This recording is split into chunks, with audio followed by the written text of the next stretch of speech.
Salam dəyərli müəllimlər, hər vaxtınız xeyirli olsun. Mən Mürsalova Cünlarə, FES Akademinin kurikulum müəllimi. Bildiyiniz kimi 25 may tarixində sizlərə üçlü MIG çətin tipli sınağı təqdim etmişdik və indi mən həmin sınaqda metodika üzrə olan sualları izah etmək istəyirəm. Ümumiyyətlə siz belə ödənişsiz sınaqlardan və yaxud da ödənişli sınaqlardan yararlanmaq istəyirsinizsə 055 527 25 99 nömrəsinə mesaj yaza bilərsiniz. Və yaxud da bizdə hər bir müəllimin öz YouTube kanalı var. Həmin kanallara da WhatsApp qruplarına abunə olmaqla tez-tez ödənişsiz dərslərlə tanış ola bilərsiniz. Qeyd edim ki, iyun ayında imtahana son bir ay qalmış sürət qrupumuz açılır. Bu qruplarda həm siz davamlı olaraq canlı dərslər, həm də sınaqlarla tanış olmaq istəyirsinizsə, vaxt itirmədən ekranda gördüyünüz nömrə ilə əlaqə saxlaya bilərsiniz. Və izaha keçməmişdən öncə bir məsələni də qeyd edim. Əziz müəllimlər, bəzi müdavimlər sınağın çətin tipli olmasından şikayət etmişdi kurikulum üzrə. Qeyd edim ki, əgər siz 2022-ci ildən bu tərəfə sınaqlarda iştirak edirsinizsə, yəni MIG imtahanında ən azı iştirak etmisinizsə, o zaman bilməlisiniz ki, kurikulum üzrə suallar bu səviyyədə düşür və artıq son illər istər kurikulum, istər riyaziyyat, istər Azərbaycan dili və yaxud da başqa ixtisas fənlər gördüyünüz kimi respublika ərazisində suallarda, imtahanda oxuyub anlama tələb olunur. Məntiqi, tənqidi təfəkkür, analitik təfəkkür tələb olunur ki, siz sualları təhlil edib doğru nəticə çıxara biləsiniz. Ona görə siz fikirləşməyin ki, mənim nəticəm aşağıdır və yaxud da mənim nəticəm yuxarıdır. Bu sadəcə sizi yoxlamaq məqsədi ilə verilən bir sınaqdır. Mənə elə gəlir ki, əksinə hər bir müəllim özünün mənfi və yaxud da zəif nöqtəsi hardadır və yaxud da zəif cəhəti nədir, problem hardadır, onu belə sınaqlarından daha yaxşı şəkildə görə bilər müəllimlər. Yenə də nəsə əlavə sualınız olsa, rəylər bölməsində qeyd edin, mən sizin mesajınıza cavab verəcəm. Gəlin vaxt itirmədən başlayaq. Venn diaqramına əsasən uyğunluğu müəyyən edin. Venn diaqramında bizə layihə əsaslı öyrənmə və problem əsaslı öyrənmə təlim modeli düşüb. Qeyd edim ki, hər iki model imtahana düşən suallardan biridir. Yəni, xüsusilə də layihə əsaslı öyrənmə həm inteqrasiyaların içində, həm taksonomiyanın içində sizə verilə bilər. Gəlin baxaq. Venn diaqramında birin, yəni layihə əsaslı öyrənməyə nə aiddir, onu götürürük. Burada oxşar cəhətləri götürəcək. Burada isə problem əsaslı öyrənməyə nə aiddir, ona baxırıq. Fasilitator müəllim bütün məlumatları şagirdə təqdim edir. Yadda saxlayın müəllimlər, fasilitator müəllim bütün məlumatları yox, müəyyən resursları, lazım olan resurslarla şagirdləri təmin edə bilər. Amma bu bir resursdan və yaxud da bütün resurslardan burada söhbət getmir. Layihəni təqdim etməmişdən öncə sınaqdan keçirtmək lazımdır. Bəli, ümumiyyətlə layihə əsaslı öyrənmənin özünə məxsus xüsusiyyətləri var. Hansı xüsusiyyətlərdir bunlar? Layihəni təqdim etməmişdən öncə onu sınaqdan keçirtmək, yeni bir modelin olmasına diqqət etmək, rəqəmsal texnologiyalardan istifadə etmək, şagirdlər arasında konstruktiv əlaqənin yaranmasına diqqət etmək, bunlar layihə əsaslı öyrənmənin müsbət cəhətləri kimi xarakterizə olunur. Biz içini götürürük. Gəlin oxşar xüsusiyyətlərinə baxaq. Şagirdlər bilik və faktları informasiya kimi qəbul edirlər. Xeyr, təkcə informasiya kimi qəbul etmirlər, onu analiz edirlər, onu təhlil edirlər. Ona görə də üçü götürmürük. Şagirdlərdə problem həll etmə bacarığı formalaşır. Bəli, hər iki layihə əsaslı öyrənmənin, problem əsaslı öyrənmənin ortaq cəhəti onlarda problem əsaslı, problem həll etmə bacarığının formalaşmasıdır. Buna belə daha yaxşı deyə bilərik ki, hər ikisində 21-ci əsr bacarıqları şagirddə formalaşır. Şagirdlər informasiyanı təhlil edir, fərziyyələr irəli sürür. Problemin həlli uzun müddət çəkə bilər. 5 problem əsaslı öyrənməyə aiddir. Bəli, problem əsaslı öyrənmə, şagirdlər informasiyanı burada təhlil edir, müxtəlif fərziyyələr irəli sürür, həll yolları təklif edirlər. Layihə əsaslı öyrənmədə isə birbaşa məsələni həll edirlər. Ona görə biz deyirik, layihə əsaslı öyrənmə yarım il, 1 il çəkə bilər, amma problem əsaslı öyrənmənin müddəti ondan daha az olur. Və ona görə biz burada 6-nı götürə bilmərik. 1, 2, 4, 5 bizim doğru variantımız A variantıdır. Davam edirik növbəti sualımızla müəllimlər.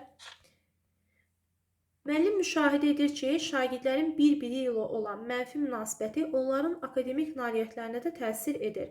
Müəllim sinifdə sağlam psixoloji mühiti bərpa etmək üçün onun atdığı hansı addım yanlış olar? Gəlin baxaq. Ümumiyyətlə yadda saxlayın, əziz müəllimlər. Məsələn, sinifin idarə edilməsidir, davranış haqqında nəzəriyyələrdir. Ola bilər hansısa nəzəriyyənin adı sizə düşməsin.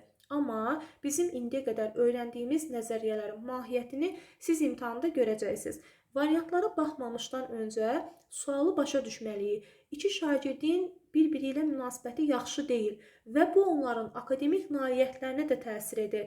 Məsələn, biz daha çox hansı nəzəriyyələrdə görmüşdük? Emosional intellekt, Daniel Goleman'da ki, şagirdlərin bir emosiyalarını idarə edə bilməməsi, emosional intellektin onlarda inkişaf etməməsi onların akademik nailiyyətlərinə, həyatlarına, yəni təsir göstərə bilər müəllimlər. Yəni tək hisslərdən söhbət getmir burada, həm də akademik nailiyyətlərə də təsir göstərə bilər. Məsələn, elə sosial, emosional öyrənmənin özü nə üçün bu irəli sürülüb bu yanaşma? Sinifdə həm dəstəkləyici, həm psixoloji cəhətdən şagirdlərə uyğun bir mühit yaratmaq üçün.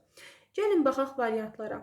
Şagirdlərlə birlikdə empatiya və hörmət mövzusunda qrup müzakirələri təşkil etmək olarmı? Bəli, olar. Mənəvi dəyərlər şagirdlərimdə formalaşdıra bilərəm. Amma bizdən nə istəyir? Yanlışı. Sinfin səsi adlı anonim sorğu keçirərək şagirdlərin fikir və hisslərini toplamaq, bunu ümumi müzakirə etmək. Bəli, bunu müzakirə edə bilər. Sinfin səsi adlı anonim sorğu keçirdə bilər. Bəzi müəllimlər fikirləşir ki, biz anonim sorğu keçirdirik və nəyə görə bunu ümumi müzakirə etməliyik? Bu yanlış cavabdır. Əziz müəllimlər, baxın, sinifdə münasibətlər pisdir. Yəni biz burada bullyingdən və yaxud da bir şəxsin hansı kim tərəfindən bullyingə məruz qalmasını araşdırmırıq burada. Biz uşaqların sağlam psixoloji mühiti dəstəkləmək üçün, onların arasında o emosional intellekti tənzimləmək üçün, mənəvi dəyərlər üçün bir-birlərinə qarşı olan hisslərini toplayırıq. Bir növ buzqıran strategiyası kimi də bunu düşünə bilərsiniz və bunu ümumi müzakirə edirik. Yəni hisslərimizi necə idarə edə bilərik, nələr edə bilərik ki, bizim münasibətlərimiz düzəlsin. B variantında söhbət ondan getmir ki, müəllim o anonim sorğunu açıqlayır ki, məsələn, Elnur belə deyir, Günel belə deyir. Yəni, mahiyyəti səhv anlamayın. C-yə baxaq. Qrup işləri vasitəsilə şagirdlər arasında əməkdaşlıq münasibətlərini inkişaf etdirmək olar. Bəli, ümumiyyətlə qrup işləri şagirddə bir çox bacarığı formalaşdırdığı kimi, elə məsələn, rəy vermək, dəstəkləyici mühit yaratmaq, şagirdlərin bir-birindən öyrənməsi, yəni bunları formalaşdırdığına görə, ona görə də onların münasibətinə də təsir edə bilər. C də doğrudur. Şagirdlərin bir-biri haqqında müsbət fikirlər səsləndirəcəyi kompliment günü təşkil edə bilərsiniz. Bu da gözəl ideyalardan biridir. Öyrənmə prosesində şagirdlərə seçim vermək. Əziz müəllimlər, yadda saxlayın ki, müəllim şagirdlərin mənfi münasibəti əgər akademik nailiyyətlərinə də təsir edirsə, birinci bu öyrənmə prosesindən burada söhbət getmir. Bəli, əgər burada desəydi ki, Y variantında müəllim şagirdlərin yanlış davranışına görə onlarla fərdi şəkildə danışır və münasibətləri düzəltmək üçün onlara bir neçə seçim çarxı təklif edir və yaxud da bir neçə seçim təklif edir. Bəli, bu doğru olardı. Amma öyrənmə prosesində şagirdlərə seçim vermək bu doğru yanaşma deyil. Mənim problemim öyrənmə ilə bağlı deyil. Mənim problemim sinifdə mənəvi dəyərlərin aşağı olması, emosional intellektin şagirdlərdə zəif olması və dəstəkləyici mühitin pozulmasıdır. Əgər Y variantı qeyd etdiyim kimi başqa tərzdə verilsəydi, bayaq qeyd etdiyim kimi Gleiserə görə, o zaman Y variantında doğru olardı. Davam edirik. Təsəvvür edin ki, şəhərinizdə elektromobillərin istifadəsini artırmaq üçün bir layihə üzərində işləyirsiniz. Məqsəd karbon emissiyasını azaltmaq və enerji qənaət etməkdir. Sizin yaşadığınız şəhərdə elektromobil stansiyalarının sayı və yerləşməsi ekoloji vəziyyətə necə təsir göstərə bilər? Sıx əhali olan zonalarda hansı strateji yerləşmə daha uyğun olar? Yadda saxlayın, əziz müəllimlər. Bəzən müəllimlər elə düşünür ki, bu təsəvvür edin sözü əgər varsa, bu fənüstü inteqrasiya olmaz. Çünki keçən il qəbulda belə bir sual var idi ki, başınıza gələn bir əhvalatı düşünün və ona aid bir esse yazın. Əziz müəllimlər, Müəllim şagirdə sinifdə layihə əsaslı öyrənmə təklif edə bilər. Problem əsaslı öyrənmə təklif edə bilər və hal-hazırda bizim gördüyümüz müəllimin şagirdə bir yaradıcı, düşündürücü, onun tənqidi təfəkkürünə daha uyğun olanı deyir, formalaşdıran bir tapşırıqdır. Və burada söhbət, məsələn, bax, kimya müəllimləri bu suala daha gözəl cavab verə bilər, amma baxmayaraq ki, ibtidai sinif müəllimləri də artıq onlar 7 fəni tədris etdiklərinə görə bu tipli suallara daha rahatlıqla cavab verə bilərlər. Demirəm, MİQ-in ibtidaisinə sırf bu karbon və yaxud da hər hansı bir nəsə düşə bilər. Amma ekoloji vəziyyət deyirsə, bəli, məsələn, bu sizin həyat bilginizlə, həyat bilgisi, yəni tədris etdiyiniz dərslə əlaqəli ola bilər. Deməli, biz burada bir neçə fənni görürük müəllimlər. Məsələn, olsun həyat bilgisi, olsun coğrafiya, olsun kimya dərsi. Ona görə, yəni biz burada fənlər arası inteqrasiyanı mütləq şəkildə götürməliyik və bir layihə verir. Bizim layihəmiz dərs ərzində və dərsdən kənar verilə bilər. Dərs ərzində şagirdə verilirsə, baxın, layihə başqadır, layihə əsaslı öyrənmə başqadır. Layihə dərsdə də verilə bilər. Layihə əsaslı öyrənmə bu artıq bəli yarım ili, bir ili əhatə edə bilər. Bəzən siz də kitabların sonluğunda, məsələn, tapşırıqların sonunda heç görməmsinizmi? Orada yazılsın ki, bu layihəni şagirdlərlə bir yerdə davam etdirin. Yəni bu həm fənlər arası, həm də fənüstü inteqrasiyaya aiddir. Çünki bu birbaşa şagirddən problemi həll etməyə yönələn bir təklif istəyir və yaxud da bir yol istəyir. Ona görə 3-də variantımız Y variantı olacaq. Davam edirik müəllimlər. Cədvələ əsasən uyğunluğu müəyyən edin. Bax, bu sualda keçən il MİQ-ə düşən, daha doğrusu 2023-cü ildə MİQ-ə düşən qəbul sualı sayəsində hazırlanan suallardan biridir. Bizdən uyğunluğu istəyir. Düşünmə formalarımız var burada. Gəlin təhlil edək. Termitlər çox mürəkkəb yuvalar qurur. Burada temperatur və rütubət təbii şəkildə tənzimlənir. İstidə soyuq, soyuqda isti olur. Memarlar və mühəndislər termit yuvasının bir təbii havalandırma sistemindən ilham alaraq enerji sərf etmədən binanın temperaturunu tənzimləyən ekoloji binalar layihələndirirlər. Deyir, hansı düşünməyə uyğundur? Baxın, termitlərin yuvasına baxıb, memarlar əgər bina tikirlərsə və yaxud da hər hansı bir layihə yaradırlarsa, bu nəyə aid olacaq? Demək ki, bu analogiyaya aiddir müəllimlər. Yadda saxlayın. Amma qabağında yazıb doğru. Biz A-nı götürmürük. Çünki bu analogiyadır. Pilot uçuş zamanı hava radarına baxaraq fırtına buludlarını müəyyən edir və uçuş marşrutunu dəyişir. Analogiya deyil müəllimlər. Biz nə demişdik? Radara baxmaq, xəritə, kompas, diaqram, cədvəl, bunlarla işləmək nəyə aiddir müəllimlər? Qeyri-verbal düşünməyə. Elə qabağında yanlış yazılıb deyə biz B-ni götürürük. Digər variantlarda bir-bir izah edəcəm. Deməli, müəllim bir neçə şagirdin ev tapşırığını düzgün etmədiyini görür. Bu səbəbdən müəllim bütün sinifdə ev tapşırığının zəif yerinə yetirildiyini düşünür. Bu əslində məntiq xətasıdır, heç bir düşünmə formasına aid deyil. Məntiq xətaları, düşünmə formalarını insanda ləngidir, amma qabağında doğru yazılıb. Biri yazmayıbsa, heç biri yazmayıb. Həddən artıq ümumiləşdirmə məntiq xətası. Şagird mətndə verilmiş yeni sözlərin mənasını kontekstə uyğun izah edir. Verbal düşünmə doğru olmalıdır, amma qabağında yanlış yazılıb. Əgər şagirdin şifahi nitqi, yazılı nitqi zəngindirsə, danışa bilirsə, fikrini əsaslandıra bilirsə, bu verbal düşünməyə aiddir. Fabrikdə məhsulun keyfiyyət problemi yaranıb. Problemin səbəbini tapmaq üçün xam malın istehsal şəraiti yenidən qiymətləndirilir. Bəli, bu sistemli düşünməyə aiddir. Xam malın istehsal şəraiti qiymətləndirilir, amma qabağında yanlış yazılıb. 5-ə baxaq. Mədinə müəllim qrup işi təşkil edir və şagirdlərə tapşırıq verir. Tapşırıq zamanı Elnur qrupdakı şagirddən kömək istədikdə qarşı tərəf kobud şəkildə özün et deyərək rədd cavabı verir. Bu bir neçə şagirddən narazılıq yaradır və sinifdə xoşagəlməz atmosfer yaranır. Müəllim vəziyyəti müşahidə etsə də müdaxilə etmir və dərsin sonunda bu cür münasibət gələcəkdə yenə baş verərsə, hər biriniz fərdi işləyəcəksiniz deyərək ümumi xəbərdarlıq edir. Doğru olmayan yanaşma hansıdır? Gəlin yenə də deyirəm, variantlara baxmamış siz özünüz məsələni təhlil edin. Qrup işi var sinifdə və bu qrup işində narazılıq var, xoşagəlməz atmosfer yaranır, müəllim müdaxilə etmir, üstəgəl deyir ki, gələn dəfə də bu cür hallar baş versə, siz artıq fərdi şəkildə tək işləyəcəksiniz.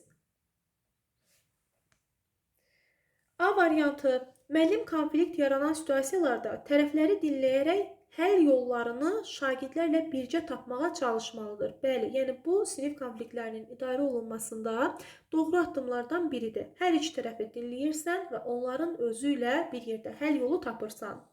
Mədinə müəllim-şagird münasibətlərində neytrallığı qoruyur, heç bir müdaxilə etmədən obyektiv davranır. Əziz müəllimlər, gördüyünüz kimi bizim yanaşmamıza zidd olan məhz B variantıdır. Çünki müəllim münasibəti neytrallığı qorumur, müdaxilə etmir. Bu müəllimin obyektiv yox, səriştəsiz olmasından xəbər verir. C-yə baxaq. Mədinə müəllim problemi ümumiləşdirərək xəbərdarlıq edir, lakin konkret davranışa müdaxilə etmədiyi üçün tərbiyəvi təsiri zəifləyir. Doğrudur. Mədinə müəllim qrup işindən əvvəl şagirdlərə əməkdaşlıq qaydaları izah edilməli idi və rollar aydın şəkildə şagirdlər arasında bölüşdürülməli idi. Bu da doğru fikirdir. Yəni qrup qaydaları, prosedurlar, gözləntilər əvvəlcədən şagirdlərə ötürülməlidir. Mədinə müəllim reaktiv davranır, xəbərdarlıq etməklə bütün şagirdlərə məsuliyyəti yükləyir. Bu isə ümumi intizamı möhkəmləndirməz.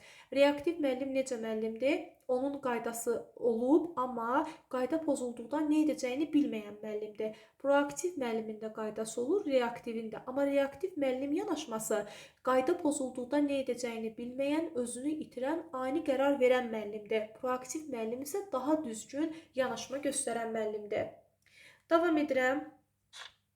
6-ya baxaq. Mehriban müəllim dərs zamanı mövzunu izah edərkən öz danışmasına fokuslanır, mövzunu ətraflı izah edir. Bu zaman bir neçə şagird bir-birinə baxır, pıçıltı ilə danışır. Digərlərinin isə sıxıldığı və dərsdən uzaqlaşdığı aydın olsa da, müəllim bunu hiss etmir. Dərs sonunda şagirdlərin çoxu mövzunu anlamadığını bildirir və müəllim gözləmədiyi bir nəticə ilə qarşılaşır. Verilən situasiyaya uyğun gəlməyən variantı istəyir. Gəlin yenə də oxuyaq. Müəllim dərsi izah edir, yalnız müəllim danışır. Uşaqlar da dərsi başa düşmür. Bəzi şagirdlər onlar pıçıltı ilə bir-birləri ilə danışırlar, sıxılırlar dərsdən və dərsdən uzaqlaşırlar. Dərsin sonunda da müəllim görür ki, heç bir alt standartı reallaşdırmayıb. Şagirdlərin emosional və qeyri-verbal reaksiyalarını hiss etməməsi müəllimdə emosional intellektin inkişafına ehtiyac olduğunu göstərir. Həmçinin müəllimdə şəxslərarası intellektində inkişafına ehtiyac var. Bəli, doğrudur. Çünki qarşındakı insanın nə istər keçirdiyini duymaq bu şəxslərarası intellektə aiddir və insan müəllim, yəni şagirdlərin o qeyri-verbal jest, mimikasını da anlamalıdır. Bunun üçün müəllimin hisslərdən xəbərdar olması vacibdir.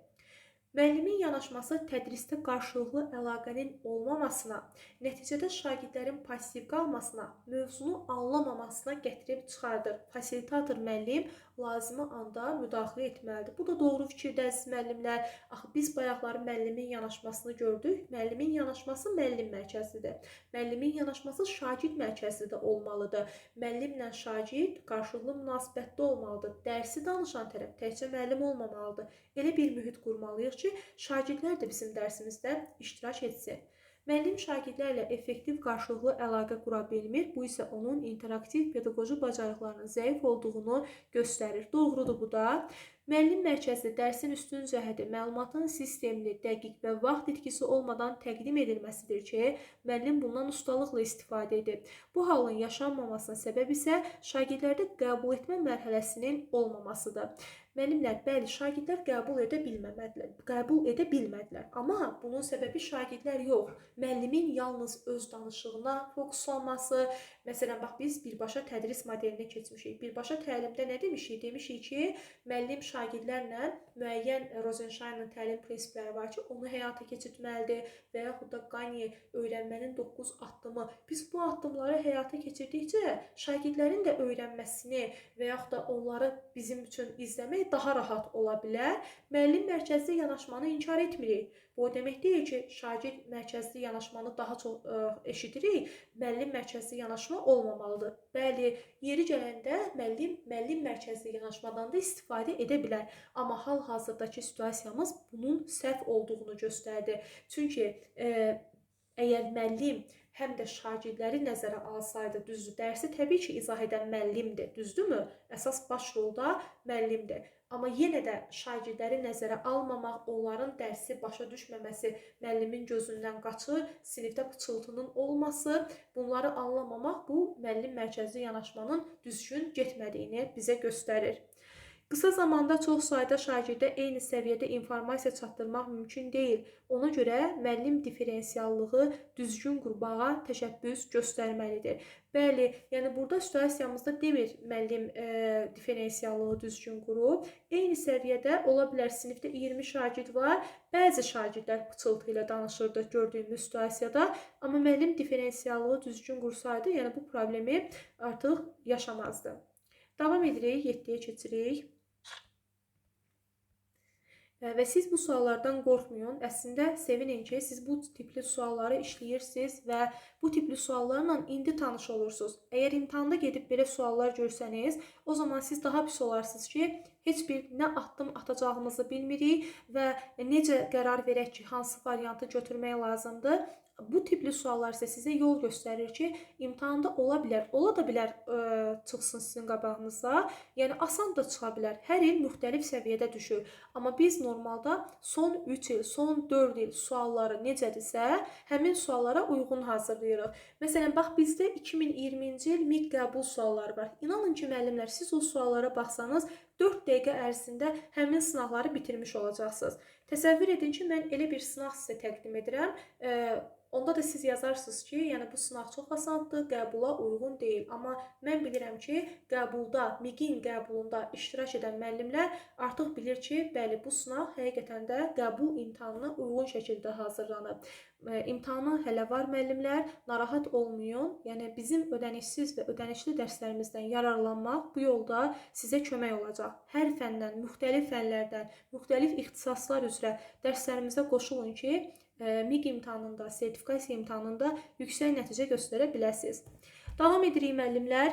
Sinifdə bəzi şagirdlər bir-birini lağa qoyur və bu digər şagirdlərdə narahatlıq yaranır. Fikir verirsiniz, burada artıq verbal bullyingdən söhbət gedir. Müəllim bu halların qarşısını almaq üçün empatiya və hörmət mövzusunda animasiya filmi nümayiş etdirir. Daha sonra şagirdlərlə birlikdə bu mövzuda müzakirə təşkil edir. Müəllimin yanaşması ilə uyğunluq təşkil edən situasiyanı müəyyən edin. Biz imtahandan çıxanda tez-tez bu sözü eşidirik ki, nəzəriyyələrdən heç nə düşməmişdir. Gəlin, indi mən sizə deyim ki, bu 7-ci sual hansı nəzəriyyəyə uyğundur? Məsələn, burada müəllim şagirdə bir film nümayiş etdirdi. Yəni, filmdə empatiya və hörmət necə qurulmalıdır? Bunu şagirdə göstərirəm, sonra onlarla müzakirə edirəm. Yəni, müşahidə əsaslı öyrənmə Bandura nəzəriyyəsindədir. A variantına baxaq. Şagird uğursuz nəticə yaşadığı üçün depressiv hal yaşayır. Müəllim şagirdin yaşadığı məyusluğu aradan qaldırmaq üçün tədbir görür. Təbii ki, baxın, müəllim şagird uğursuz nəticə yaşamayıb. Burada bir sinifdə bullying halı, yüngül bullying halı yaşanır. Müəllim bunu aradan qaldırmaq istəyir. Ona görə A-nı götürmürəm. Müəllim şagirdlərə tərcümeyi hal yazmağı öyrədərkən bir neçə nümunə ilə onları tanış edir. Məsələn, bu da Vygotsky nəzəriyyəsidir, amma mənim yanaşmam Vygotsky'yə də uyğun deyil. Əgər öyrənmədən söhbət etsəydi, olardı. Müəllim həm nizam-intizama, həm də ay boyu uğurlarına görə bəzi şagirdləri təşəkkürnamə ilə təltif etdiyinə görə bu digər şagirdlərin davranışlarına da müsbət təsir edir. Aha, deməli mən bəzi şagirdlərə təşəkkürnamə verdim. Bu digər şagirdlərimin də davranışını dəyişdi. Yəni iki tərəf var. A tərəfi, B tərəfi. A tərəfə təşəkkürnamə verəndə artıq B tərəfi nə edir? Başlayır davranışlarını dəyişməyə. Yəni Banduranın müşahidə əsaslı öyrənmə nəzəriyyəsi burada öz sözünü demiş olur. C variantı bizim doğru variantımızdır. Müəllim iclas təşkil eləməlidir, şagird haqqında məlumat verməlidir, valideyndən kömək istəməlidir. Təbii ki, bu da mənim situasiyama uyğun deyil.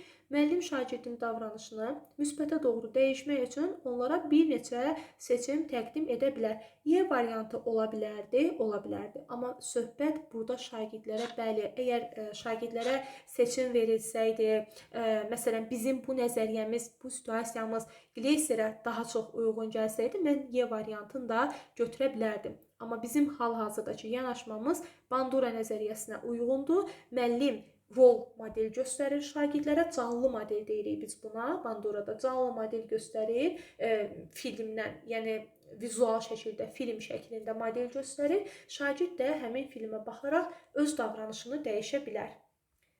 Davam edirik. Aysel müəllim dərs zamanı şagirdlərin fərdi xüsusiyyətlərini nəzərə alaraq müxtəlif təlim üsullarından istifadə edir. Bəzilərinə qrup müzakirələri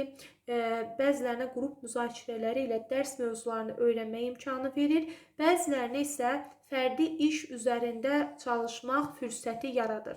Eyni zamanda müəllim şagirdlərin öz fikirlərini ifadə etmələri üçün açıq suallar verir və onları müstəqil düşünməyə təşviq edir. Bu yolla müəllim sinifdə müxtəlif öyrənmə tərzlərini nəzərə alır, hər bir şagirdin potensialını inkişaf etdirməyə çalışır. Həm təlimdə bərabər imkanlar reallaşdırır müəllim, həm dəstəkləyici mühiti yaratmış olur, həm inklüzivliyi həyata keçirmiş olur. Yəni, hal-hazırda biz 9-cu sualda bir neçə pedaqoji tələbin, müəllimin səriştəli olması, doğru addım atması, diferensiallığı təmin etməsini görürük. Amma bizdən doğru olmayanı istəyir. Aysel müəllim fərdi və qrup işlərinin kombinasiyasından istifadə etməklə müxtəlif bacarıqların inkişafına şərait yaradır. Doğrudur.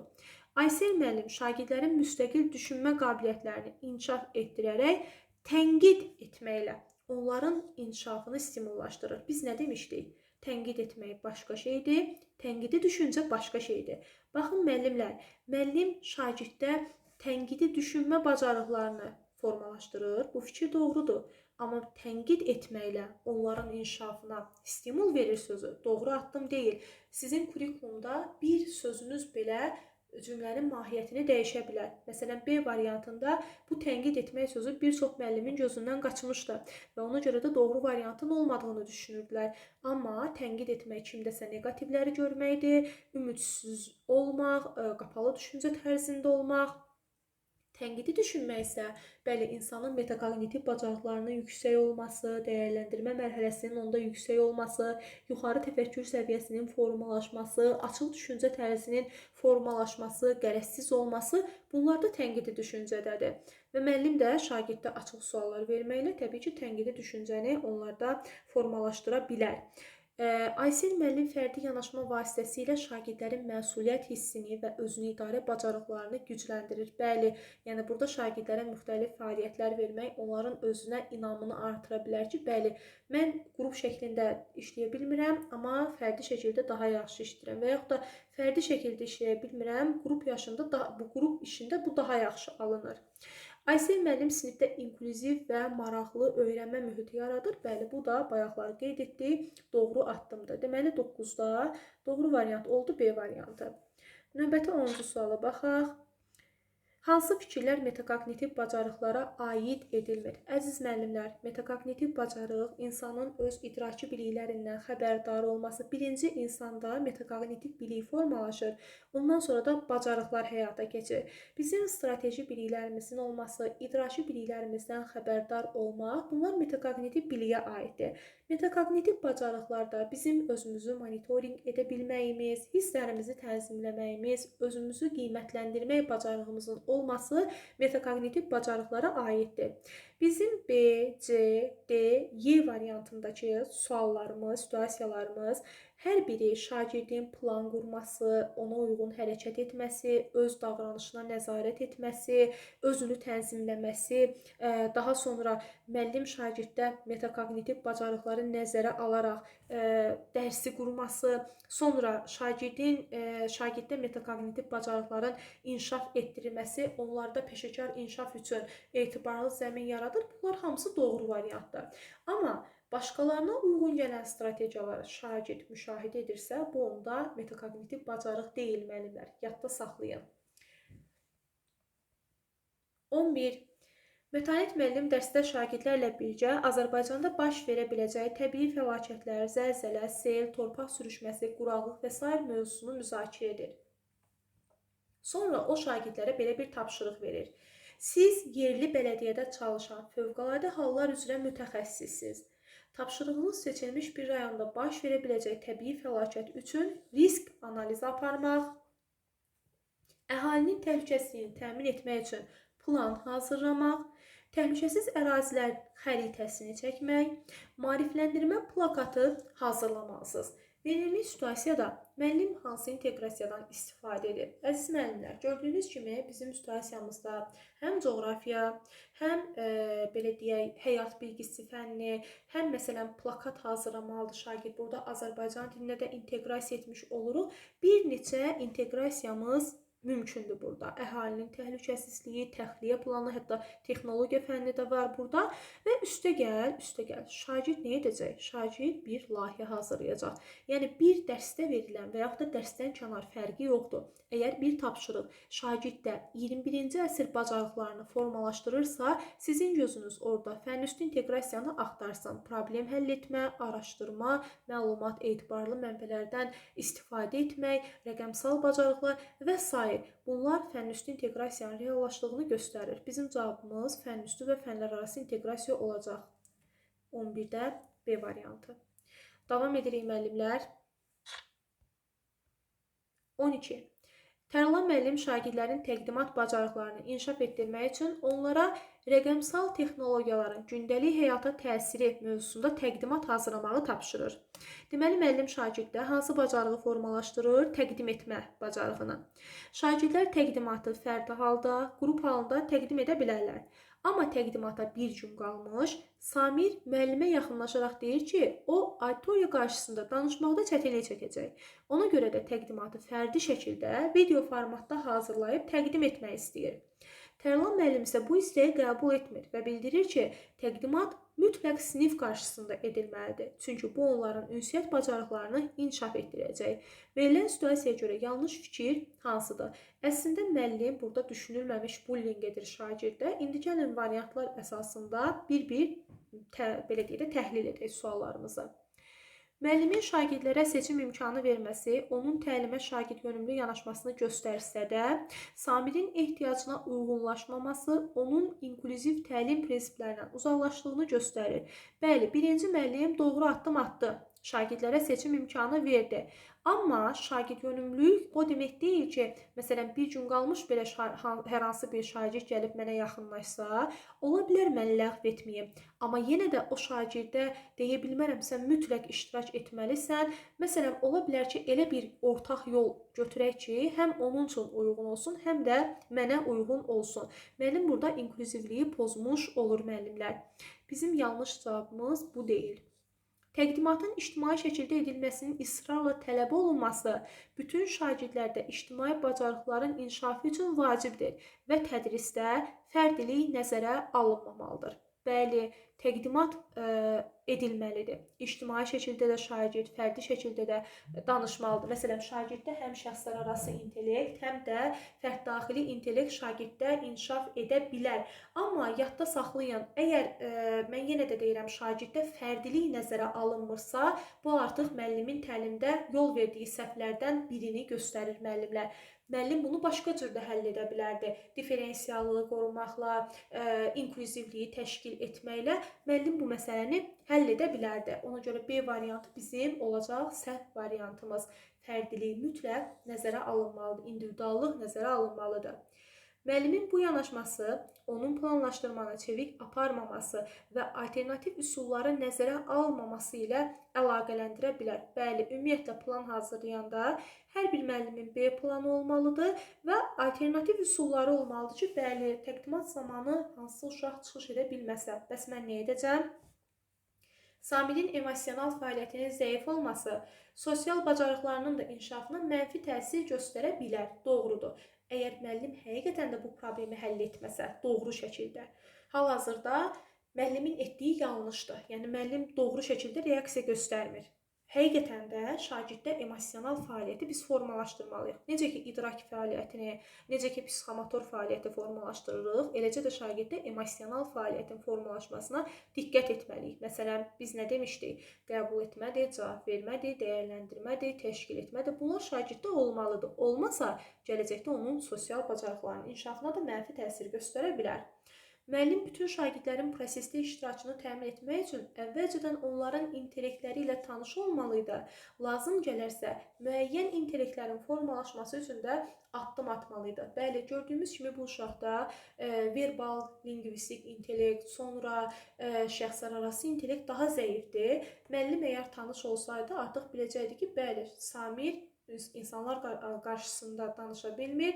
Məsələn, müəyyən əvvəlcə qrup işləri ola bilər, məsələn, müzakirələr ola bilər. Yavaş-yavaş mən şagirddə o ünsiyyət bacarıqlarını müəyyən edib inkişaf etdirə bilərəm. Bizim burada səhv variantımız B variantı oldu ki, müəllim individuallığı nəzərə almamalıdır. Deməli, 12B davam edirik 13-lə. Aşağıdakilərdən hansı effektiv rəy sayıla bilməz? Bizim olmazsa olmazımız. Deməli, effektiv rəy deyəndə sizin gözünüz nə axtarmalıdır? Bizim rəyimiz gələcəyə yönəlik olmalıdır. Fəaliyyət daha effektiv şəkildə, dəqiq, spesifik şəkildə vurğulanmalıdır. Nə etmisən, nə edəcəksən, nə etməlisən. Daha sonra emosiyalara yönəlik rəy verə bilmərik. Şagirdi qapalı düşüncə tərzinə keçirən rəylər şagirdə verə bilmərik. Rəyimizi vaxtında verməliyik, səmərəli verməliyik və bizim rəyimiz həssaslıqla verilməlidir şagirdə. Təqdimat zamanı əsas anlayışları hərtərəfli izah etdin. Dinləyicilərin məlumatları anlaması üçün biraz tempini tənzimləməyə ehtiyacın var. Doğrudur, burada səhv fikir yoxdur. Komanda görüşlərində fəal olmağın gözdən qaçmır. İnamla danışmağın üçün nitqini inkişaf etdirməyə ehtiyac var. Mütaliə ilə məşğul olsan, bu bacarıq inkişaf edəcək. Burada da səhv yoxdur. Təcrübənin aparılma mərhələlərini dəqiqliklə izah etdim və müşahidələrini qeyd etməyin dəqiqliyini göstərir. Lakin nəticəni şərh edərkən fiziki qanunları əsaslandırmaqda biraz çətinlik yaşadın. C variantını saxlayıram hələ ki.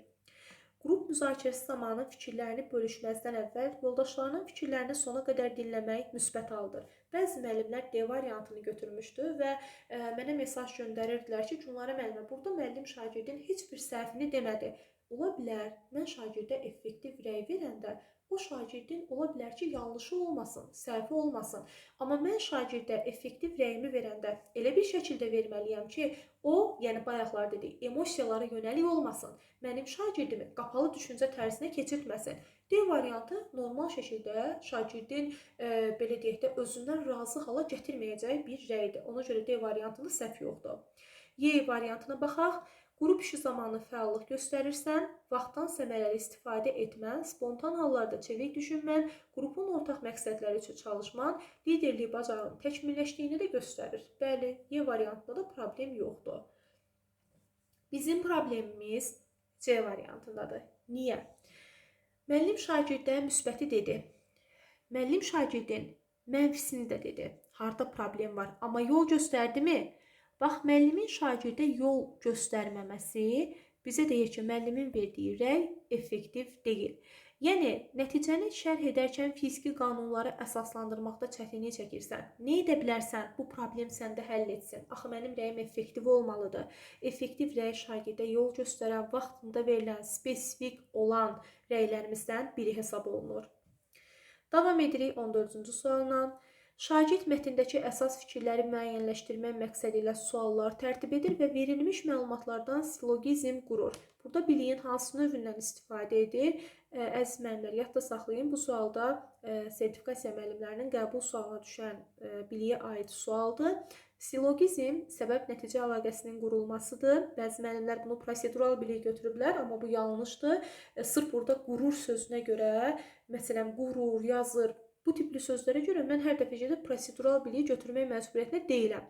Baxın görək, situasiyamız bizdən nə istəyir? Səbəb-nəticə əlaqəsini qurmaq istəyirəmsə, mən B variantını götürməliyəm. Davam edirik. İş üsulları olmazsa olmazımız. Gəlin baxaq. Şagirdlər yanaşmalarını arqument gətirərək əsaslandırırlar. 2A. Məlumatlar arasında əlaqə quraraq cavabın tapılmasını təmin edir. 1B, 1B, 2A. Şagirdə xəyali situasiya verən simulyasiyadır. Refleksiya etmək də 3-2-1-ə aiddir. Deməli, 1B, 2A. Hansı variant uyğun gəlir? C variantı. Davam edirik. 16. Müəllim dərs zamanı şagirdlərə aşağıdakı tapşırığı verir. Fərqli mənbələrdən istifadə edərək Azərbaycanın su ehtiyatları ilə bağlı məlumat toplayın. Məlumatları müqayisə edin və nəticə çıxardın. Şagirdlər internetdən, dərslikdən, ensiklopediyalardan istifadə edərək məlumat toplayır, qrupda müzakirə edir və ümumiləşdirilmiş təqdimat hazırlayır. Deməli, müəllimlər, baxın, planlama haqqında, planlama, təlim nəticələrinin çıxarılması, qiymətləndirmə meyarlarının hazırlanması fikir verirsiniz. Bütün bizim bir neçə dərsimiz bu dərsimizdə, bu 16-cı sualımızda toplanıb. Və bu suallar həm 2024 MİQ, həm də sertifikasiya imtahanında müəllimlərimizin qarşısına çıxan sual tiplərindən biri idi. Müəllim dərsi verir. Dərsi verəndə meyarları müəyyən edirik. Məsələn, qrup işinə olan meyarlar falan, bunları biz müəyyən edirik və bacardığımız qədər həmin meyarlara uyğun da biz belə deyək də tapşırığımızı təqdim edirik. İndi bu gün də müəllim şagirdlərə fərqli mənbələrdən istifadə edərək Azərbaycanın su ehtiyatlarını müqayisə etməyi, internetdən, dərslikdən, ensiklopediyalardan məlumat toplamağı və təqdimat hazırlamağı hədəf qoyub. Gəlin baxaq, görək hansı variant doğru deyil.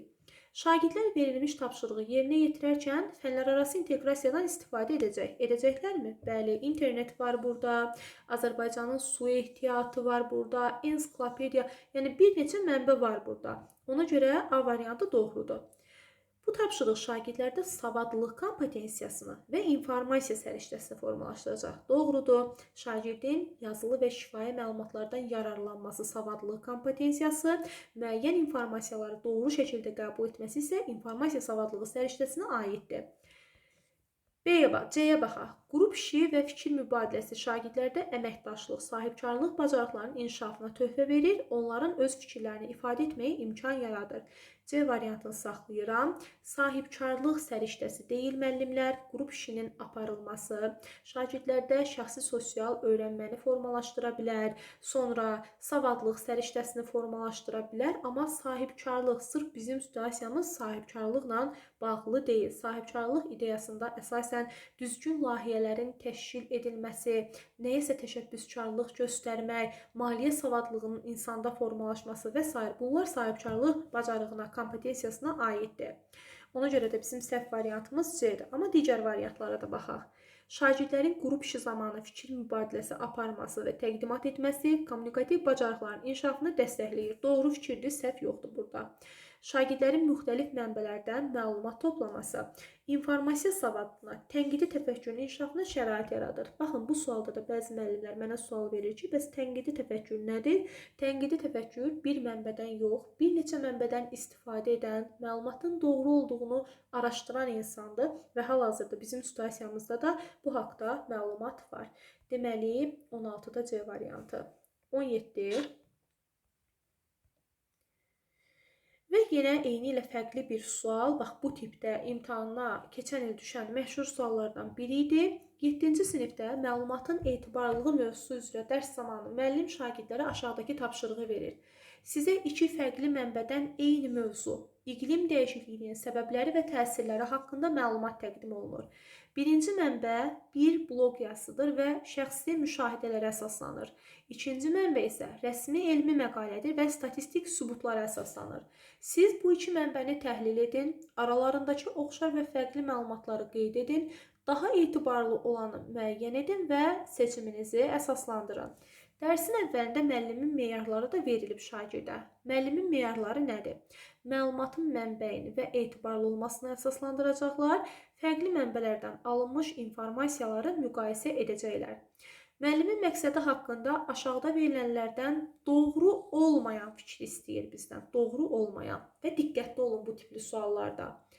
Müəllim şagirdlərə real həyatla bağlı informasiyalar üzərində işləməklə onların informasiya savadlılığı, mənbə etibarlılığı və tənqidi təfəkkür kimi yüksək idrak bacarıqlarını inkişaf etdirməyi hədəfləyir. Doğrudurmu? Bəli.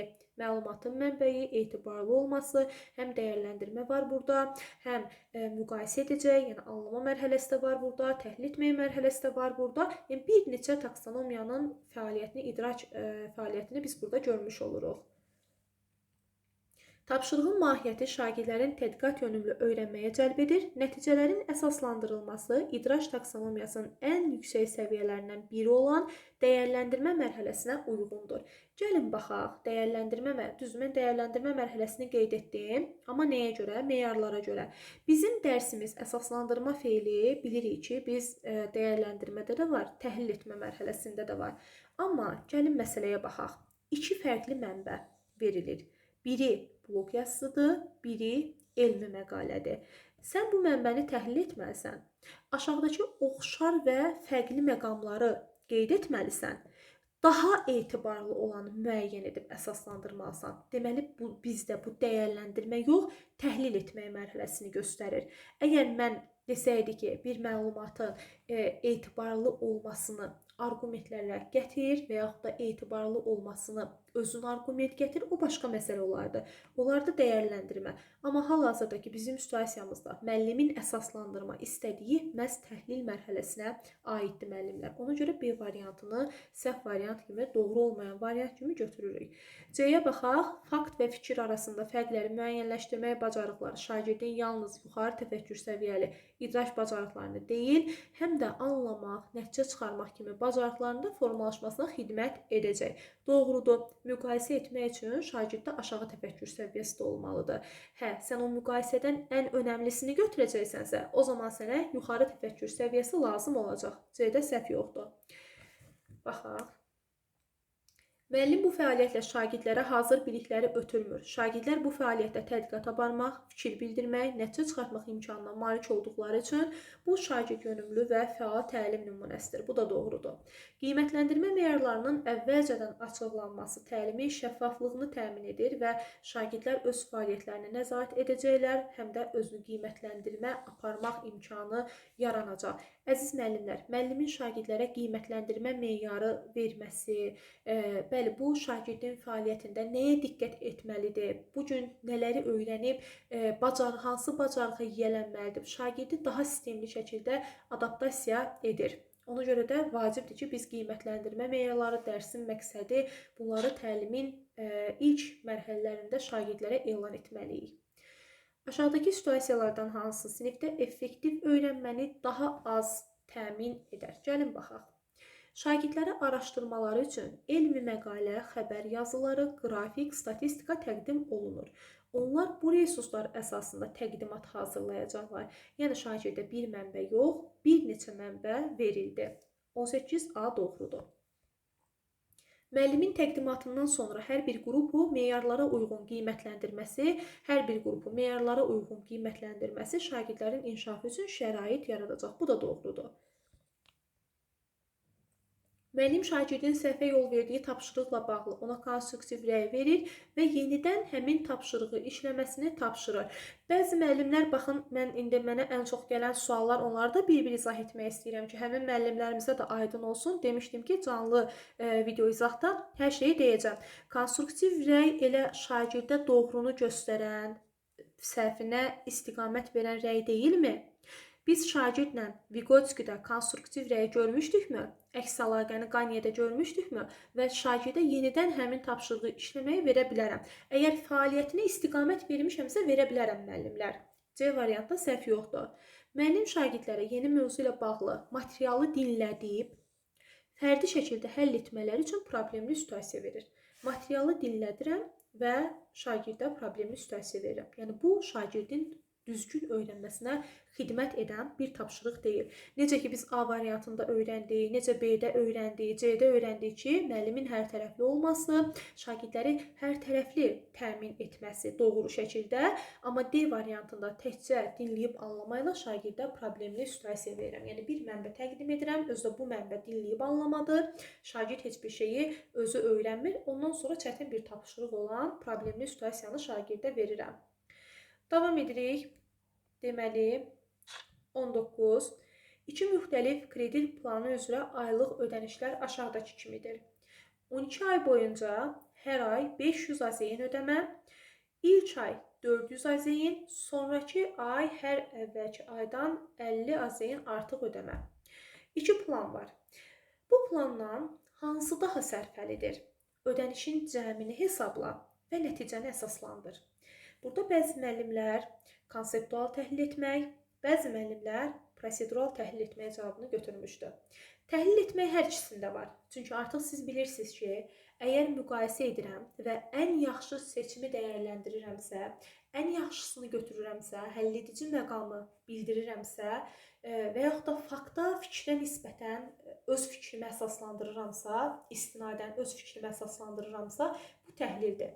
Bəs niyə biz burada prosedural biliyi götürürük? Əziz müəllimlər, zaten şagirdin o müqayisə etməsi, ən yaxşısını götürməsi, onu təhlildə biz etdik. Bəs bizim axı burada hesablama işimiz də var. Biz şagirdin hansı seçimi edə bilməsi üçün axı ona prosedural bilik də lazımdır. Şagird hesablayıb deyəcək də hansı daha sərfəlidir. Ona görə burada prosedural və təhlil etmək mərhələsini götürürük müəllimlər. Sonuncu sualımız. Yanlış fikir müəyyən edin. Gəlin baxaq. Vərdişlər düşüncələrimizə, hisslərimizə, davranışımıza hökm edə bilər. Nəticədə xarakterimizi istiqamətləndirər. Doğrudur. İnsan xarakterinin formalaşmasında güclü iradəyə sahib olmağın xüsusi bir önəmi var. Bu da doğrudur. Təhsil verənlər şagirdlərin mənəvi və sosial inkişafını təmin etmək üçün təlim fəaliyyətlərini onların inkişaf səviyyəsinə uyğun təşkil etməlidir. Bax, məsələn, adi bu cümlə şagirdlərin inkişaf səviyyəsi bizə artıq Jean Piaget'in zehni inkişaf mərhələsini xatırladır. Çünki biz Jean Piaget'i niyə öyrənmişik müəllimlər? Öyrənmişik ki, həqiqətən də məzmunu şagirdə təqdim edəndə onun yaşını, onun inkişaf səviyyəsində nəzərə alıb şagirdə təqdim etməliyik. Şagird şəxsiyyətinə lazım olan keyfiyyətlər avtomatik olaraq formalaşdırılır. Tərbiyənin təşkil edildiyi şərait bəzi məqamlarda nəzərə alınmalıdır. Avtomatik olaraq formalaşmır. Müəllimlər, baxın, biz bir neçə nəzəriyyə ilə tanış olmuşuq və o nəzəriyyələrdə nə öyrənmişdik sizinlə? Müəllimin şagirddə emosional intellekti formalaşdırmaq üçün atdığı addım, hətta Kolbergin mənəvi dəyərlərin irsiyyətlə bağlı olmasını rədd etməsi, mənəvi dəyərlərin insanda zamanla, yaşla formalaşması və s. Bunlar heç biri avtomatik olmur, anadan gəlmə olmur. İnsanın aldığı tərbiyə, düşdüyü mühit, insan sosiallaşması hər biri şəxsiyyətin inkişafında, şəxsiyyətdə müsbət keyfiyyətlərin formalaşmasına təsir edir. Ona görə bizim D variantımız səhvdir. Belə əziz müəllimlər, sınavımız bitdi. İnşallah həqiqətən də ümid edirəm ki, bu sınaq sizə MİQ imtahanında xeyirli, yararlı olacaq. Çünki bu cür sualları işləməklə siz bir növ MİQ imtahanının demək olar ki, ən çətin suallarını görmüş olursunuz. İnşallah yenə də bizim belə sınaqlarımız MİQ üçün təşkil olunacaq. Siz bu sınaqlardan yararlanmaq istəyirsinizsə, ekranda gördüyünüz bu nömrəyə mesaj yazın. Bizim iyun ayında olan dərslərimizə də qoşulub daha çox sınaqlardan, daha çox dərslərdən yararlana bilərsiniz. Və bir elanı xatırlatmaq istəyirəm. Düzdür, bu sertifikasiya müəllimlərinə aiddir, amma artıq bilirik ki, sertifikasiyanın da qəbul sualları, imtahan sualları MİQ-in qəbul suallarına demək olar ki, çox yaxın şəkildə hazırlanır. Ona görə 16 iyun tarixində saat 13:00-da 16 iyun tarixində bizim 250 sualdan ibarət kurikulum sınağımız olacaq. Bu demək olar ki, respublikada ilkdir. İlk dəfə biz FES Akademi olaraq bu addımı atırıq. Siz 8 saatlıq canlıda olacaqsınız, sertifikasiya müəllimləri və MİQ müəllimləri. Mən inanıram ki, MİQ imtahanına gedən və sertifikasiya imtahanına iştirak edən hər bir müəllim bu canlıdan yararlanmalıdır və bu canlının, belə deyək də, indiyə qədər görmədiyiniz bir şəkildə keçəcəyinə sizə əmin edirəm.